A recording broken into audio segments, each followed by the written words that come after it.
Hello bachcho, let's read the question. So question says that a compound, that is M H2 whole 6 plus 2 charges there, complex typically absorb at around 600 nm, that is nanometers.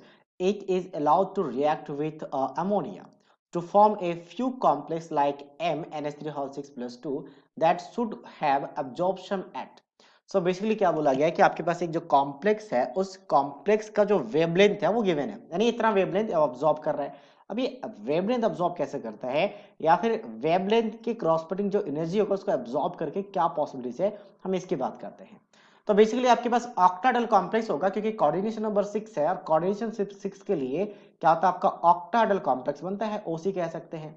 तो जो D orbitals होते हैं ना, D सब shell में जो 5 orbitals होते हैं, ये दो पार्ट्स में ब्रेक हो जाते हैं, दो सेट में। ठीक है, तो दो सेट में ब्रेक होते हैं, जिस पहले सेट की एनर्जी लोअर हो जाती है इनिशियल से, जिसे हम कहते हैं T2G, और सेकंड शेल का जो एनर्जी है वो हायर हो जाता है पहले से, हम कहते हैं EG, और इसके बीच का जो एनर्जी डिफरेंस हम इसे कहते हैं crystal field splitting energy, crystal field splitting energy. और ये डेल्टा नोट का मतलब होता है ऑक्टाहेड्रल कॉम्प्लेक्स। तो अब कोई भी आपके पास इलेक्ट्रॉन मान लो आपका ग्राउंड स्टेट में है, मतलब T2G में है, और ये एक्साइटेड करके जब यहाँ पे जाएगा तो जो अब्सॉर्ब करेगी एनर्जी और उसके क्रॉस कटिंग जो वेवलेंथ होगा, उस वेवलेंथ को कहते हैं अब्सॉर्ब वेवलेंथ। जो लैम्डा आपको अब्सॉर्ब गिवन है, ए बी लिखते थे तो शॉर्ट में, that is given as 600 nanometer. ये क्वेश्चन में गिवन है।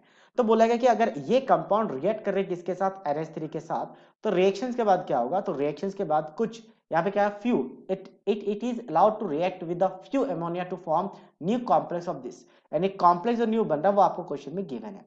अब इससे फर्क क्या पड़ेगा, यहाँ की हम बात करें जो कॉम्प्लेक्स बन रहा है वो कॉम्प्लेक्स कैसा है, NH3 की बात करें तो ये स्ट्रॉन्ग लिगेंड है, और स्ट्रॉन्ग लिगेंड के बेस पे अगर मैं क्रिस्टल फील्ड स्प्लिटिंग एनर्जी की बात करूं, डेल्टा नोट की बात करूं, तो दो चीज पे डिपेंड करता है। सबसे पहला डायरेक्टली प्रोपोर्शनल होता है strength of ligand, strength of ligand, यानी लिगेंड जितना अच्छा होगा उसका स्ट्रेंथ उतना, जितना ज्यादा अच्छा होगा उतना ही ज्यादा क्रिस्टल फील्ड स्प्लिटिंग एनर्जी आएगी।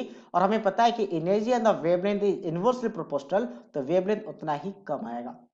तो इसका मतलब आप वाटर और NH3 की बात करें तो NH3 is a good ligand as compare to water, और इनके बीच में जो डिफरेंस है बहुत ही कम है, लेस डिफरेंस, लेस डिफरेंस, ये भी याद रखना है।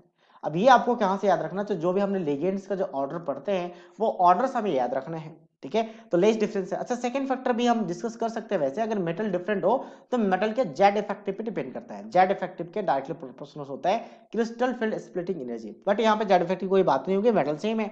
तो अब यहाँ पे डिफरेंस कम है, साथ में आपका NH3 का स्ट्रेंथ ज्यादा है एज लिगेंड, तो इसका क्रिस्टल फील्ड स्प्लिटिंग एनर्जी ज्यादा आएगा, तो वेवलेंथ क्या आएगा, लेस आएगा। मतलब वेवलेंथ ऑफ NH3 कॉम्प्लेक्स वाला जो है वो लेस देन क्या आएगा आपका 600 नैनोमीटर। तो वैसे अगर देखा जाए तो ये इससे ज्यादा है, ये भी ज्यादा है, तो ये दोनों रॉन्ग हो गया। अब इन दोनों में अब एक्चुअल वैल्यू हम कैलकुलेट नहीं कर सकते, मैंने जैसे कहा कि डिफरेंस बहुत कम है, तो डिफरेंस कम होने की वजह से वेवलेंथ का डिफरेंस बहुत कम रहेगा, तो ऑप्शन बी सिलेक्ट होगा। अगर डिफरेंस ज्यादा होता तो हम ऑप्शन डी को सिलेक्ट करते। तो that means option B is the right answer of this question. I hope you understood it well. All the best.